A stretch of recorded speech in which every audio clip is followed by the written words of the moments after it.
முழுமையான துணை இருக்கும். ஏஆர் ரஹ்மான் அவர்களும் துணை இருப்பார். என்ன கனவுனா நிறைய தமிழர் இசை சார்ந்த நூல்களை வெளியிடணும். சுந்தர் அடிக்கடி சொல்லுவார், ரோஜா முத்தையார், இங்கு இருந்து கொண்டு தமிழர் இசையை உலகமெல்லாம் வாழ்கிற தமிழர்களுக்கு நாம் கற்றுக் கொடுக்க வேண்டும், ஆன்லைன்ல பண்ண முடியும் அப்படின்னு சொல்லுவாங்க. பண்ணாரி கல்லூரியிலிருந்து வந்திருக்காரு நண்பர் பாலமுருகன், இசை ஆய்வறிஞர் இருக்காரு. இப்படி நம்ம எல்லாருக்கும் இருக்கிற ஒரே ஒரு கனவு என்னன்னா, ஒரு பெரிய தமிழிசை மாநாடை தமிழகமே கொண்டாடும்படியாக, கொண்டாடி கழிக்கும்படியாக ஒரு மாநாட்டை தமிழ்நாடு அரசோடு சேர்ந்து நிகழ்த்த வேண்டும். அதற்கு நாம் முனைப்போடு இயங்க வேண்டும் என்ற வேண்டுகோளை நான் இந்த மேடையில் வைக்கிறேன். இந்த நிகழ்ச்சியின் முக்கியமான ஒரு நட்சத்திரம் குயில்மொழி.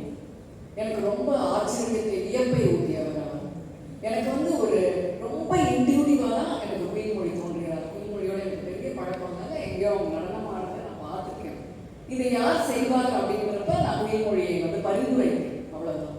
ஆனா அந்த பெண் தன்னிடம் இருக்கிற கலை, ஆற்றல் எல்லாவற்றிற்கும் மேல் இந்த ஒட்டுமொத்த நிகழ்ச்சியின் பொறுப்பையும்